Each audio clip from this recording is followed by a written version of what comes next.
Un muy feliz sábado para todos. Gracias. Hace exactamente un mes, en realidad falta un poquito para que sea un mes, entre el periodo entre escuela sabática y sermón, se me acercó Orlando y me dijo: Ale, te tengo que pedir algo dificilísimo. Y yo dije: Orly, ¿me vas a pedir plata? No, necesito que prediques. A esta altura hubiera preferido que me hubiera pedido plata. Pero bueno, acá estamos reunidos. Gracias por la invitación, Orlando. Y yo no tengo la costumbre de predicar, pero bueno, Orlando por eso me dio un mes de preparación. Y durante todo este mes estuve tratando de cambiar el tema que vamos a hablar hoy.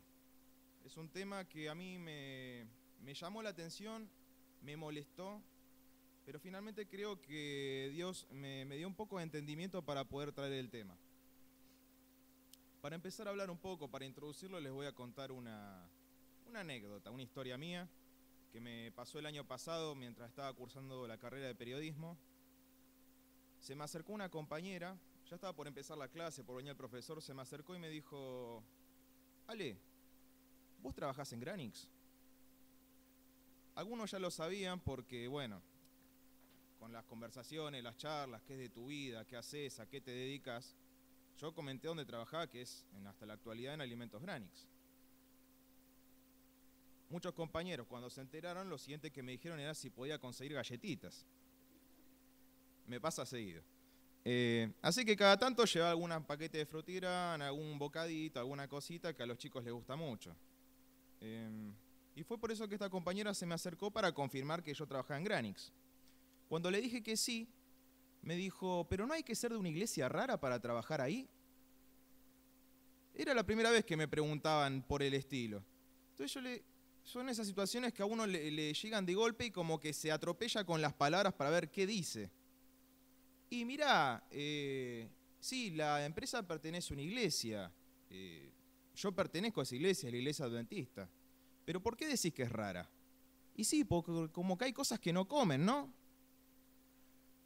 Sí, pero entonces, y esta es la pregunta que te hacen y que da para debate: ¿en qué se diferencian de las demás religiones? A ver, por ejemplo, ¿qué tienen distinto a los católicos? ¿Por dónde empezar? Es decir, le hablo de la justificación por la fe, le hablo de la Virgen, de los santos, del estado de los muertos, del día domingo, y como que se me nubló la mente y lo único que me salió en ese momento fue: mirá, nosotros somos mucho más literales con el estudio de la Biblia. De ahí sale que nosotros vamos a salir el sábado y no el domingo. Algunas cositas más les dije, ya las respuestas eran ajá, ajá. Llegó el profesor, se terminó la conversación y con esto el testimonio. Testimonio. Obviamente esta historia no va a terminar en los videos de Probad y Ved, como vemos todos los sábados. Pero me quedé pensando mucho en esa historia que me pasó, porque fue como, ¿qué nos diferencia del resto? Y por más las respuestas que busqué, a ver si era la doctrina del santuario, el sábado, el régimen pro salud, siempre llegaba a lo mismo: el estudio de la Biblia. Como habrán sabido muchos los que estudiaron, creo que fue el año pasado, la meditación matinal, que hablaba acerca de la historia de nuestra iglesia, el movimiento surge por un interés en la Biblia, en redescubrir lo que decían las profecías. Con eso empezaron a redescubrir otras doctrinas del sábado y demás. Y yo me quedé pensando en lo que fue el surgimiento de la iglesia, en el entusiasmo de la gente, en las luchas que tuvieron, en la expansión mundial que tuvo la iglesia, el crecimiento, el conocimiento que se tiene hoy, para que todo eso llegue a los oídos de mi compañera, que lo único que se le ocurrió decir es que éramos una religión rara, que hay cosas que no come. Eso como introducción, porque me quedé pensando acerca de si estamos tan entusiasmados como antes con el estudio de la Biblia. Según lo que entiendo yo, no lo quiero focalizar a nuestra iglesia ni siquiera a las personas religiosas. Creo que hay un problema en lo que es la sociedad en general. Hace un tiempo leí una historia de Borges que hablaba de la biblioteca de Babel, que él en esa historia hablaba una fantasía, por supuesto, de una biblioteca que contenía todos los conocimientos del universo. Hoy por hoy, se puede decir que en parte es cierto eso. Tenemos una biblioteca, no digo universal, pero de los conocimientos del mundo al alcance de todos, precisamente en el bolsillo de cada uno en el celular. Antes, cuando uno tenía un debate, alguna charla con algún amigo, algún compañero, algún conocido, para diferenciar algún tema, por ejemplo, no sé, fútbol, ¿quién es el jugador que más partidos tiene en la selección? Y alguno decía Batistuta, para mí no, para mí es Maradona, y así, y la charla quedaba en la nada. Hoy por hoy, a los 5 segundos, alguien saca el celular, Wikipedia.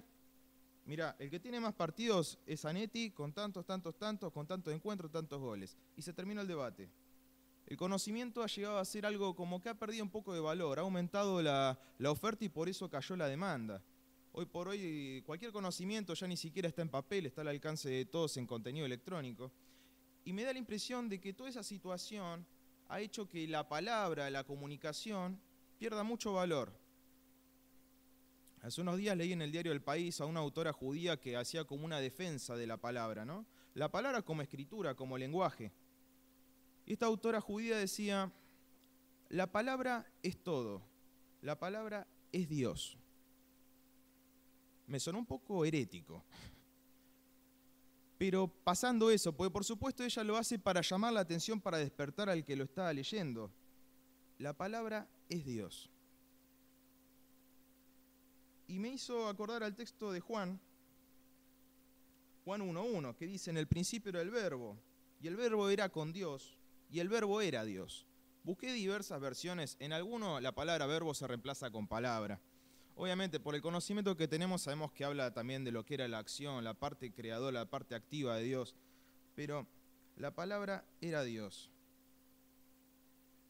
Y me acuerdo cuando era chico, y en el Club de Conquistadores nos enseñaban a poner las cosas en la mochila, para armar la mochila para campamento, qué cosas llevar, qué cosas eran necesarias, qué cosas no. Pero siempre nos decían, la Biblia va arriba de todo. A la Biblia nada la tapa. Y de chico también nos decían esas cosas. No apoyes nada encima de la Biblia. Después con el tiempo uno dice, es un libro. O sea, por apoyar algo no es que va a caer un rayo del cielo castigador. Pero creo que hemos perdido parte de ese valor de la palabra, de la Biblia, de la voz de Dios. Y como decía, les leo en Hebreos 4:12, es un versículo muy conocido, Hebreos 4:12, dice, porque la palabra de Dios es viva y eficaz y más cortante que toda espada de 2 filos, y penetra hasta partir el alma y el espíritu, las coyunturas y los tuétanos, y discierne los pensamientos y las intenciones del corazón. La palabra de Dios es viva, tiene vida. Y es una espada de 2 filos. Si la Biblia no te incomoda, si la Biblia no te penetra, no te corta, no te hace sentir algo, algo estamos haciendo mal. Y justamente el tema de hoy, porque esto era la introducción, es acerca de un texto que a mí me incomodó mucho. Porque como muchos sabemos, decimos, bueno, la Biblia es inspirada por Dios.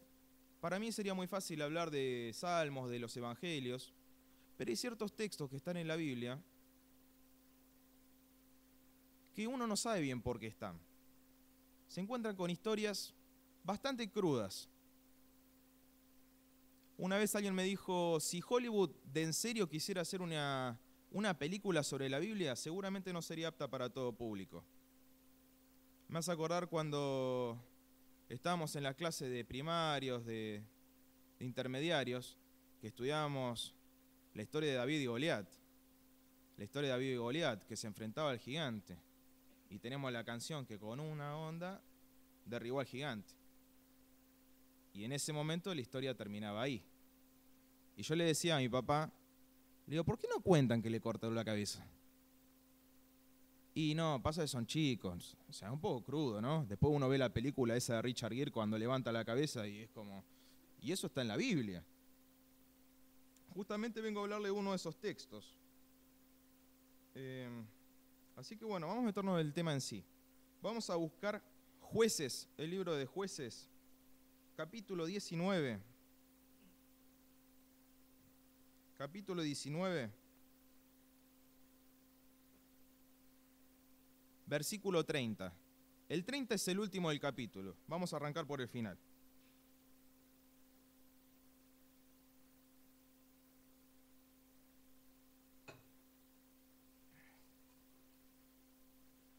Y dice así: y todo el que veía aquello decía, jamás se ha hecho ni visto tal cosa desde el tiempo en que los hijos de Israel subieron de la tierra de Egipto hasta hoy.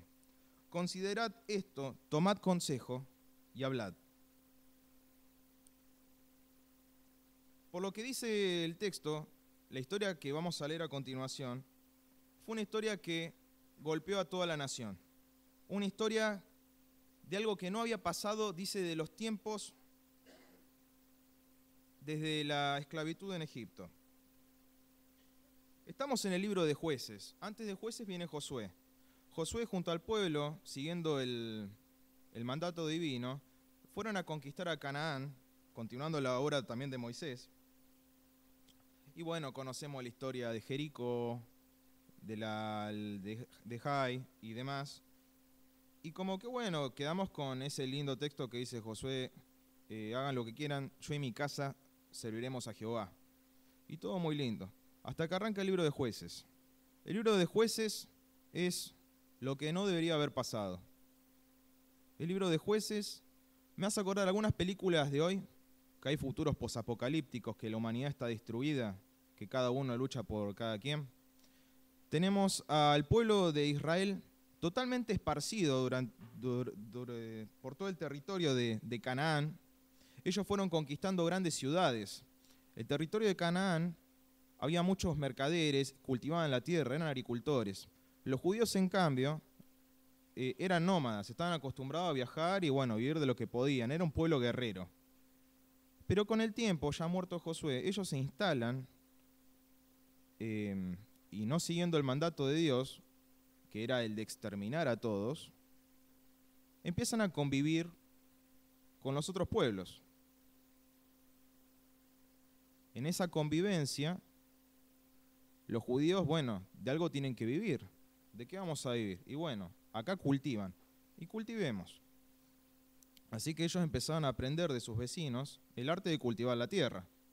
A ver, vamos a ir, la tierra se levanta, se da vuelta, con un palito metemos la semilla y la empujamos, armamos canales de riego. Pero dentro de esas costumbres, la gente de la zona también incluía la adoración a los dioses de la fertilidad, porque dicen, bueno, a nosotros nos dio resultado que si matamos unos animalitos para esa estatua, nos da mejor el cultivo, así evitamos la lluvia. Y hoy puede parecer algo infantil, pero para ese momento algo muy real. Y así fueron que los israelitas se fueron mimetizando, adaptándose al medio. Y como dice en Jueces 2, vamos al comienzo del libro, Jueces 2, versículo 11, dice, después los hijos de Israel hicieron lo malo ante los ojos de Jehová y sirvieron a los Baales. Lo que decía antes viene a explicación de esto, es decir, ¿por qué de la nada sirven a los Baales? No es que viene de la nada, tuvo una adaptación al medio. Dejaron a Jehová, el Dios de sus padres, que los había sacado de la tierra de Egipto, y se fueron tras otros dioses, los dioses de los pueblos que estaban en sus alrededores, a los cuales adoraron y provocaron a ira a Jehová. Y dejaron a Jehová y adoraron a Baal y a Astarot. Y se encendió contra Israel el furor de Jehová, el cual los entregó en manos de robadores, que los despojaron y los vendió en manos de sus enemigos de alrededor, y no pudieron ya hacer frente a sus enemigos. Y más adelante menciona en el 16, dice, Jehová levantó jueces que los librasen de mano de los que los despojaban. En estos textos siempre destacamos a Débora, destacamos a Sansón, a Gedeón, pero era una solución, por así decir, un parche. Tenía un impacto regional donde ellos estaban y duraba mientras estaba en vida el juez. Cuando se moría el juez, volvían a la de antes. Volviendo al capítulo 19, el primer versículo,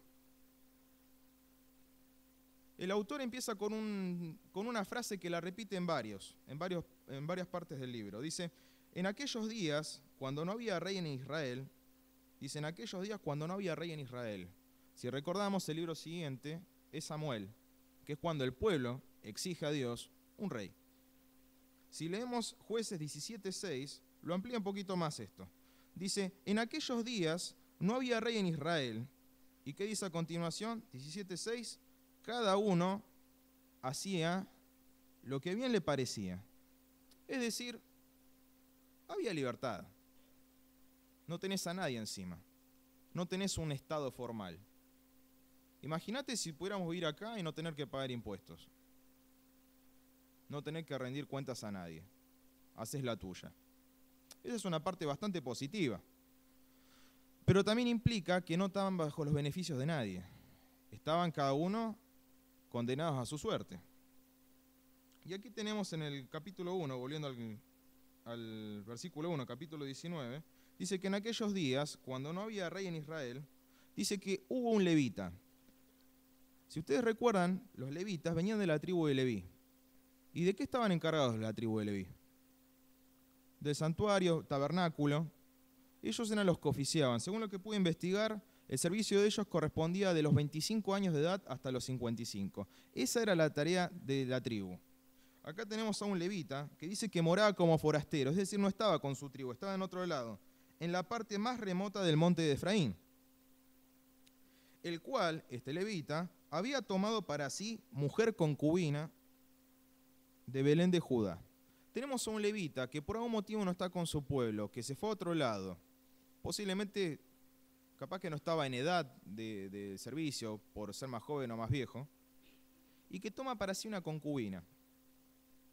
Me resulta un poco extraño que tome una concubina, pero estuve investigando. Es decir, estaba con una mujer que era su esposa, pero a la vez no era su esposa, que convivían, hacían la vida de casados, pero no estaban casados. Dentro de lo que es el ámbito nuestro eclesiástico, es algo que estaría muy mal visto. Pero después empecé a buscar de qué personajes tuvieron concubinas. Abraham tuvo concubina, Jacob tuvo concubina, David tuvo concubina, y Salomón tuvo más que el resto. Es algo que en la Biblia lo mencionan, pero expresamente no está condenado. Es decir, no hay ningún lado que diga no tomarás concubina. Por la luz que tenemos nosotros, por el conocimiento posterior, podemos entender que no era una situación, por así decir, ideal. Pero es un detalle a mencionar sobre este levita. Y dice en el versículo 2 que la concubina, su esposa, le fue infiel. Como le fue infiel, se fue a la casa de su padre esta mujer, es decir, a Belén. Y estuvo en Belén 4 meses. Tenemos una situación que tenemos un matrimonio, que es un matrimonio de hecho, no de ley, a la cual ella es infiel. Y uno dice, bueno, la mujer le fue infiel y por voluntad propia se fue. Es decir, el hombre quedó libre, atado a nada. Pero ¿qué dice el versículo 3? Dice, y se levantó su marido y la siguió, para hablarle amorosamente y hacerla volver. Es decir, tenemos a un levita que estaba con una mujer que no era su esposa, pero que hacía de esposa. Esa mujer le es infiel, se va. Él, en vez de decir, bueno, borrón y cuenta nueva, quiere insistir con la relación y la va a buscar. Es decir, seguramente era un hombre que estaba enamorado. Entonces el hombre hizo los bolsos y se fue a Belén de Judá.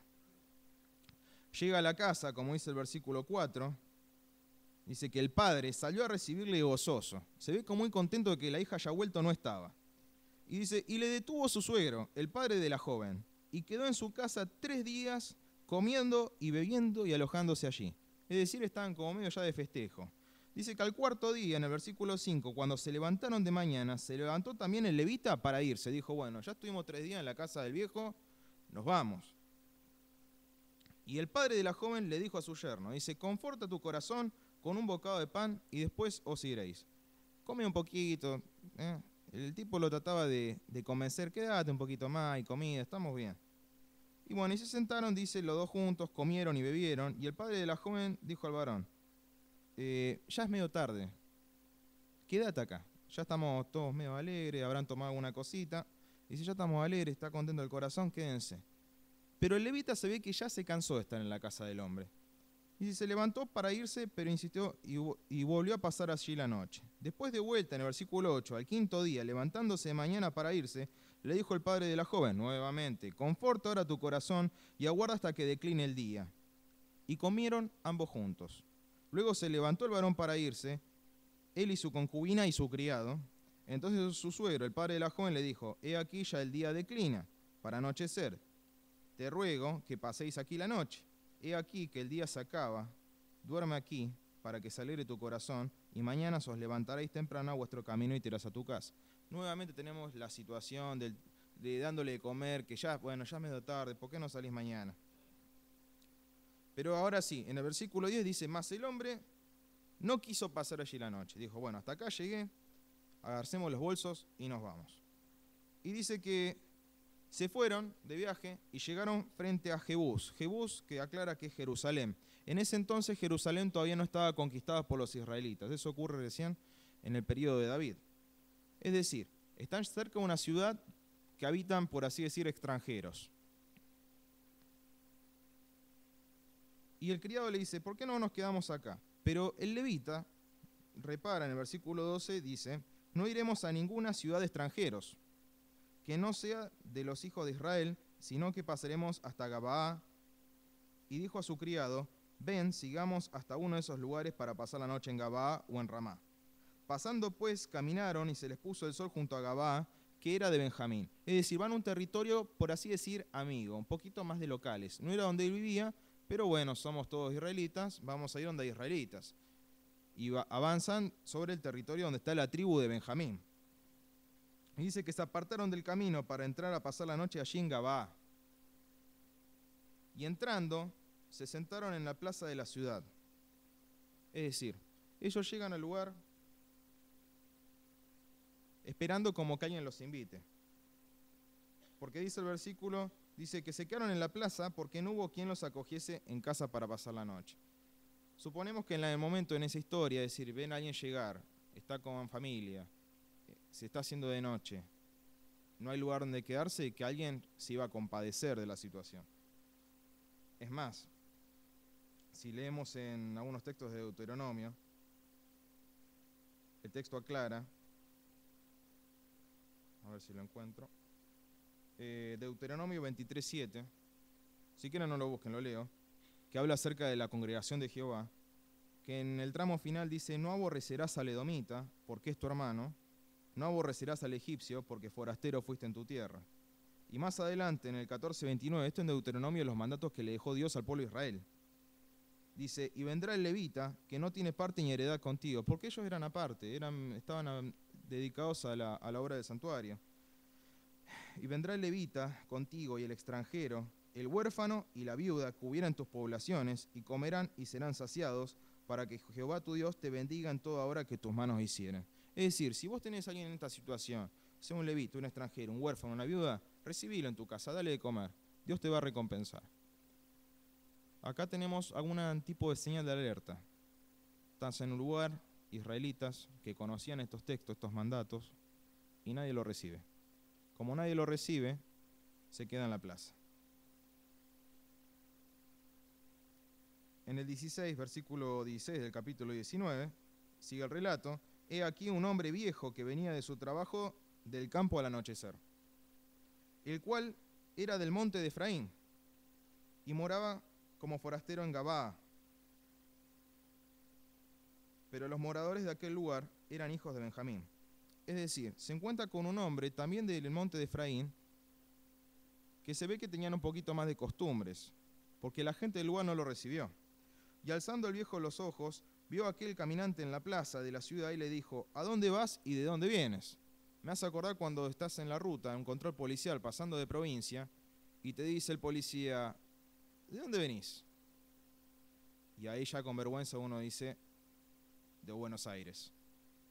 Y ahí es cuando el policía empieza a revisar los espejos, a ver que tenga la patente, a pedirte la BTV, a pedirte todos los papeles que les se puedan ocurrir, a ver si se puede hacer algún manguito extra para las vacaciones también. Este hombre le inquiere, le dice, ¿a dónde vas y de dónde vienes? Pero el levita le responde, le dice, pasamos de Belén de Judá a la parte más remota del monte de Efraín, de donde soy. Y había ido a Belén de Judá, mas ahora voy a la casa de Jehová y no hay quien me reciba en casa. Nosotros tenemos paja, forraje para nuestros asnos, y también tenemos pan y vino para mí, para tu sierva, y para el criado que está con tu siervo. No nos hace falta nada. Les dice, mirá, yo tengo todo. No es un tema de comida, no es un tema de comodidad para los que estamos. Necesitamos un lugar. No nos tienes que dar nada. Pero el anciano, se ve que conservaba las costumbres viejas, dice, pasea contigo, tu necesidad toda quede solamente a mi cargo, con tal de que no pases la noche en la plaza. Tenemos este anciano que le dice, mira, está bien que tengas todo, pero quédate en casa, yo me hago cargo de todo. Por algún motivo él se lo lleva de la plaza a la casa. Dice que lo llevó a la casa en el versículo 21 y les dio de comer y bueno, estuvieron todos felices. Nuevamente tenemos al levita comiendo gozoso con una persona. Dice, pero cuando estaban gozosos, versículo 22, he aquí que los hombres de aquella ciudad, hombres perversos, aclara, rodearon la casa, golpeando la puerta y hablaron al anciano, dueño de la casa, diciendo, saca al hombre que ha entrado en tu casa. ¿Para qué? Para que los conozcamos. No quiero entrar en detalles, todos sabemos lo que significa conocer en el sentido bíblico. En algunas versiones más nuevas, es más actual, dice, para abusar de él. Yo cuando leí esto, como que me hizo acordar una historia. ¿No les recuerdo una historia? Sodoma y Gomorra. Vamos a ir a Génesis.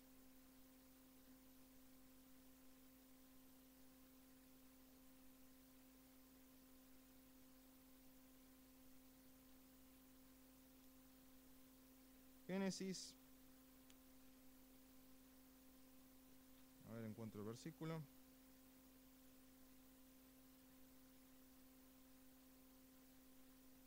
Génesis.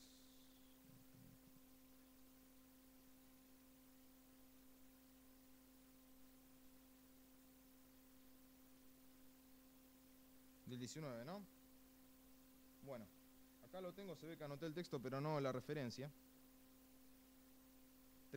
19 del 1 al 8. 19 del 1 al 8, ahí la encontré. Génesis 19 del 1 al 8. Es casi textual el relato, y piensen que son autores distintos.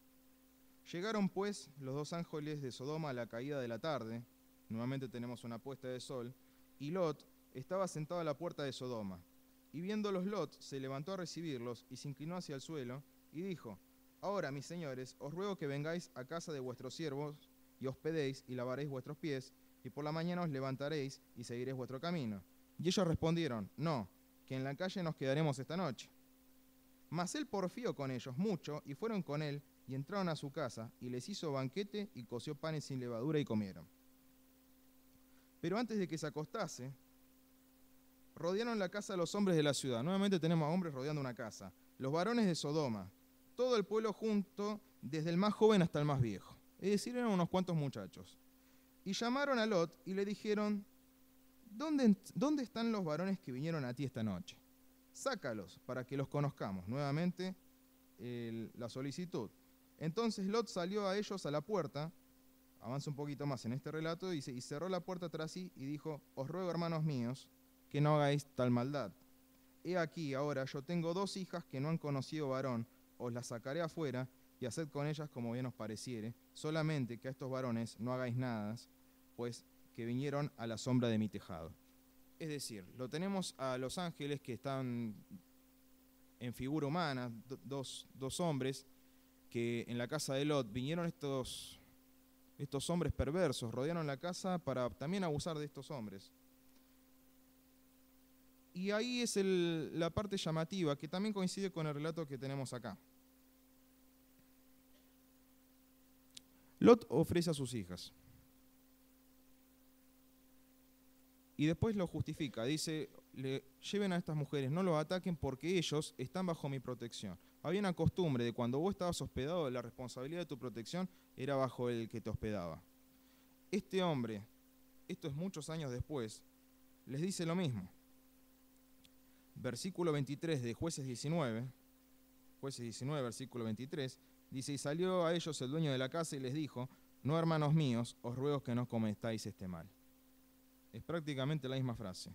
Ya que este hombre ha entrado en mi casa, no hagáis esta maldad. Ahí les reitera, dice, está bajo mi cuidado, mi protección, por favor, no lleguen a este punto. Y en el 24 les dice, he aquí mi hija virgen, y la concubina de él, yo os la sacaré ahora, humilladla, y haced con ellas como os parezca, y no hagáis a este hombre cosa tan infame. Es una historia muy difícil de leer en estos días, porque en ese momento la mujer no entraba en la categoría de un hombre. No me gusta tildarlo de machismo, porque muchos historiadores dicen, nosotros desde el presente no podemos juzgar al pasado con el conocimiento que tenemos ahora.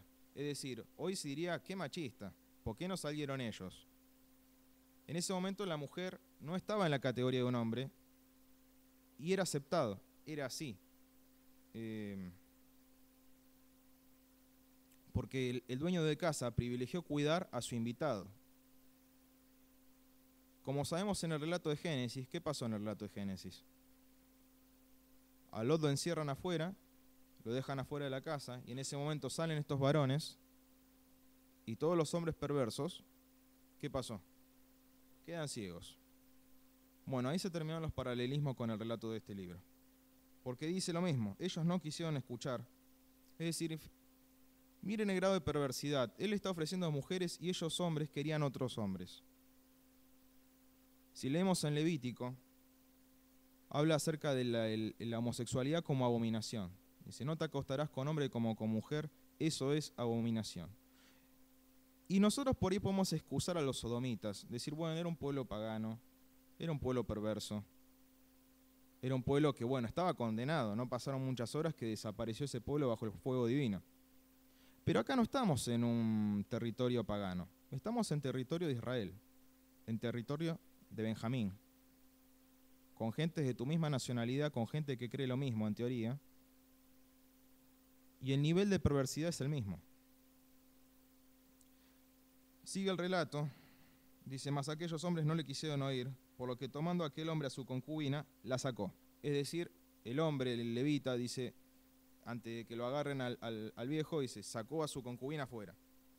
Y pasó lo que pasó. Abusaron de ella, llegó la mañana, y dice el relato que cuando amanecía, versículo 26, vino la mujer y cayó delante de la puerta de la casa de aquel hombre, donde su señor estaba, hasta que fue de día. Y se levantó por la mañana su señor y abrió las puertas de la casa y salió para seguir su camino. Es decir, el hombre sale, ve a la mujer tirada y le dice, levántate, vámonos. Pero ella no respondió. No respondió porque había fallecido.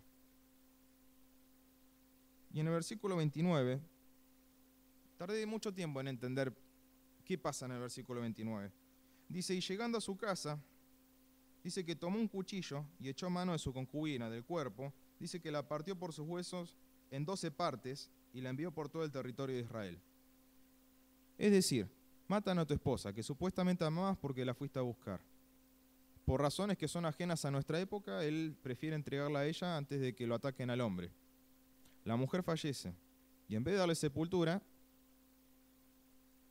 descuartiza el cuerpo. Mucho tiempo pensé en esta parte, es decir, ¿hay un simbolismo? ¿Con qué justificamos algo así? Les voy a contar una historia. El año pasado estábamos con un grupo de compañeros, el profesor nos mandó con una cámara, trípode, micrófono a la Plaza Congreso, los dos congresos, al Congreso Nacional, no en sí para hacer ninguna entrevista, sino para aprender a tomar foco con la cámara, cómo hacer un plano pecho, un plano 3/4, a cómo enfocar un entrevistado con el micrófono, qué se tiene que ver, qué no se tiene que ver, que la imagen esté en foco, que la luz esté bien, que la toma sea bien, porque después vamos a hacer otro trabajo. Y fuimos al Congreso para aprender a tomar cuando hay un fondo importante detrás. En este caso, nosotros nos tocó el Congreso, a otro grupo le tocó la Casa Rosada y así se fueron dividiendo por los lugares de la ciudad de Buenos Aires. Y estábamos Era un trabajo bastante tranquilo porque no había ninguna presión. Era hacer las tomas, fijarnos que esté en cuadro y nada más. Bueno, a ver qué toma hacemos. Así, así. Bueno, y practicábamos con la cámara, que no se salga de foco. Cuando uno no conoce es medio complicado. Y estábamos en esa situación y se nos acercó una señora. La señora nos dice, chicos, ¿ustedes están acá por el 2 de octubre? Era 2 de octubre. No estamos por el 2 de octubre, estamos por un trabajo de la facultad. Se le cayó la cara a esa señora. Bueno, está bien, disculpen. Y se quedó en un costado de una esquina de la plaza.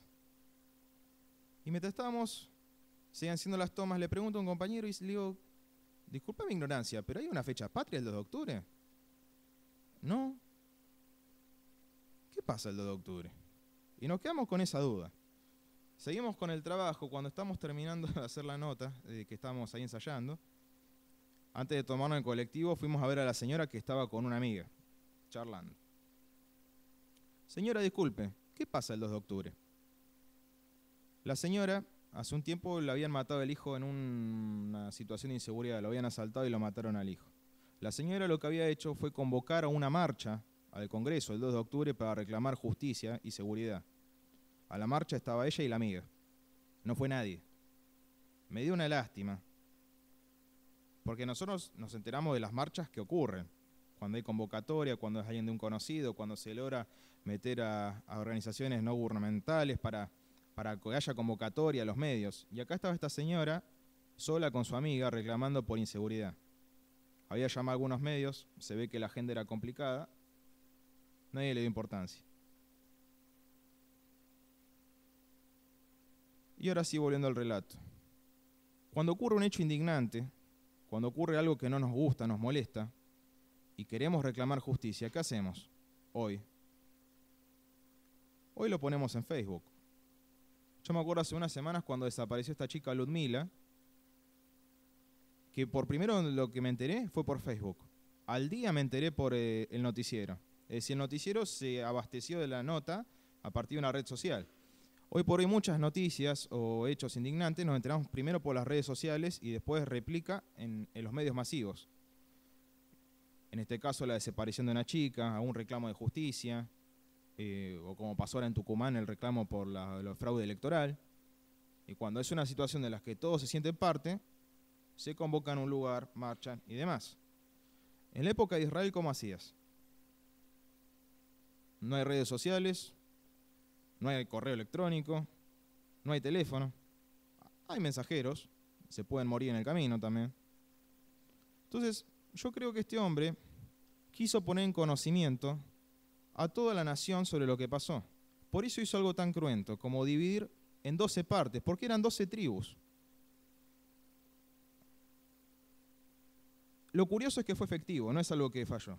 Por eso llegamos más adelante, al versículo 30, que leímos al principio, y todo el que veía aquello decía, jamás se ha hecho y visto tal cosa desde el tiempo en que los hijos de Israel subieron de la tierra de Egipto hasta hoy. Considerad esto y tomad consejo y hablad. El capítulo siguiente, y ya el último, porque queda el 20 y el 21, es la consecuencia de lo que pasa en el 19. Ocurre una guerra civil, es decir, hubo mucha gente indignada, lo fueron a agarrar al levita diciéndole, ¿qué pasó? Y el hombre les explica esto. Es decir, el hecho se conoció, fue un golpe, fue una cosa que, imagínense que se enteró en toda la región de algo que pasó en un lugar, lo fuerte que fue la historia. Pero sigo con la duda del principio. ¿Por qué hay un relato así en la Biblia? Y me costó mucho por decir, en el capítulo prácticamente no se menciona a Dios, pasó lo que pasó. Tenemos un ejemplo en Génesis de una historia muy similar que tiene un final muy distinto, muy distinto. Y es cuando me empecé a revisar lo que es la Biblia. ¿La Biblia de qué trata? La Biblia es la historia de la redención. Como decía el himno que cantamos al principio, dice, la Biblia nos habla de Cristo y de su muerte en la cruz. Ese es el tema central. Pero la Biblia, además de ser una historia de la redención, del camino hacia la salvación, es una historia del hombre. Y el hombre comprendido en toda su naturaleza. Tenemos partes muy hermosas de la Biblia, tenemos poesía, tenemos historias muy gratificantes, tenemos historias de milagros, tenemos la historia de Jesús, pero también tenemos la historia del hombre, el hombre como es, como realmente es, que es el hombre sin Dios. Y vuelvo de vuelta a Jueces 2:11, dice, después los hijos, ya lo leímos pero lo leo de vuelta, 2:11, después los hijos de Israel hicieron lo malo ante los ojos de Jehová y sirvieron a los Baales. Dejaron a Jehová, el Dios de sus padres, que los había sacado de la tierra de Egipto, y se fueron tras otros dioses, los dioses de los pueblos que estaban a sus alrededores, a los cuales adoraron, provocaron a ira a Jehová. Tenemos al pueblo de Israel, que era el pueblo de la promesa, el pueblo del pacto, el pueblo de Abraham, de Jacob, el pueblo de Moisés, el pueblo de Josué, y el pueblo que está acá en este relato, que es el pueblo que cometió tal vileza. Tenemos al pueblo que se fue degenerando. Tenemos a un pueblo que estaba sin Dios. Tenemos el ejemplo de lo que es estar con Dios y de lo que es estar sin Dios. Un pueblo que se empezó a parecer a los otros pueblos, porque esto era de la bajeza de la que tenía Sodoma. Hasta ese punto llegó Israel. Ya para ir terminando, vamos a cambiar de testamento. Vamos a ir a un texto muy conocido, que me vino casi en respuesta de lo que acabamos de leer, que es Romanos capítulo 1. Romanos capítulo 1, es un texto muy conocido. Romanos capítulo 1, a partir del 18. Y dice, porque la ira de Dios se revela desde el cielo contra toda impiedad e injusticia de los hombres que detienen con injusticia la verdad. Porque lo que es de Dios se conoce, les es manifiesto, pues Dios se lo manifestó. Porque las cosas invisibles de Él, su eterno poder y deidad, se hacen claramente visibles desde la creación del mundo, siendo entendidas por medio de las cosas hechas, de modo que no tienen excusa.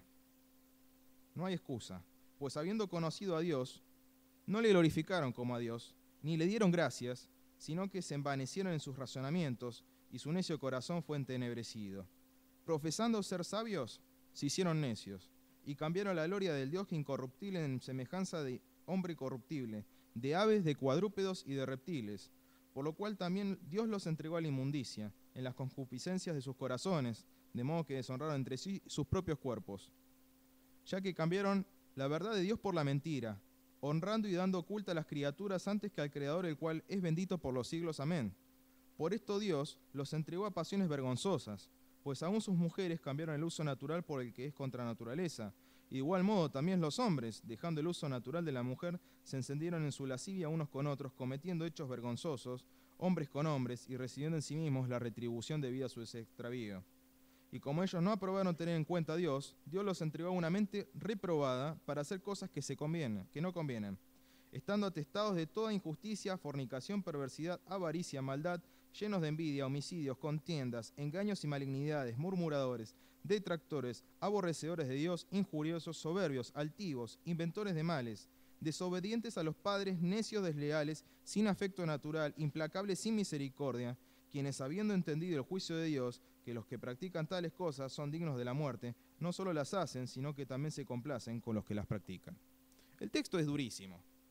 Y uno hasta cierto punto dice, bueno, pero sí, no es a mí no me afecta. O sea, yo no soy un degenerado, no tengo compasión por el otro. Pero eso es lo que nos quiere decir la Biblia. Lo dicen Jueces, lo dice Pablo. Alejados de Dios, esto es lo que hay.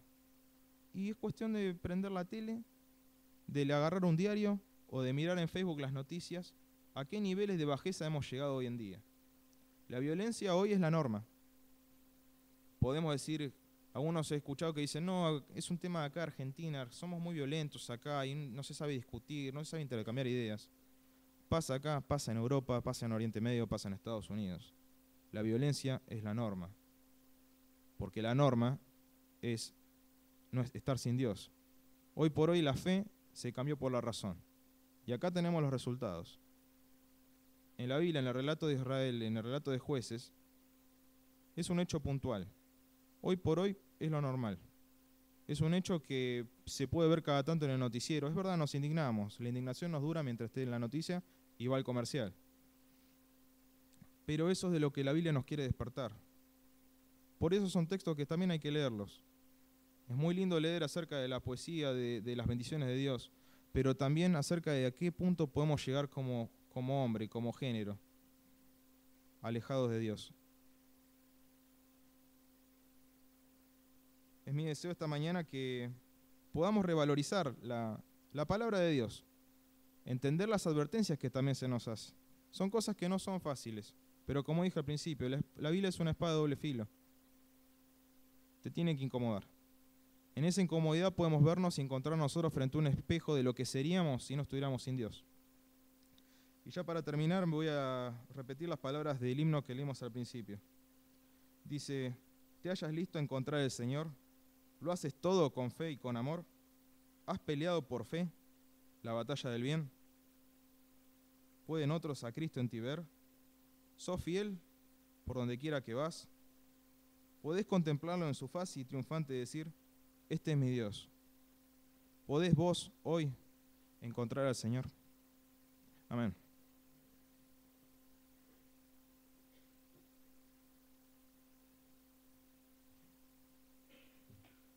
Agradecemos a Dios, agradecemos a Él.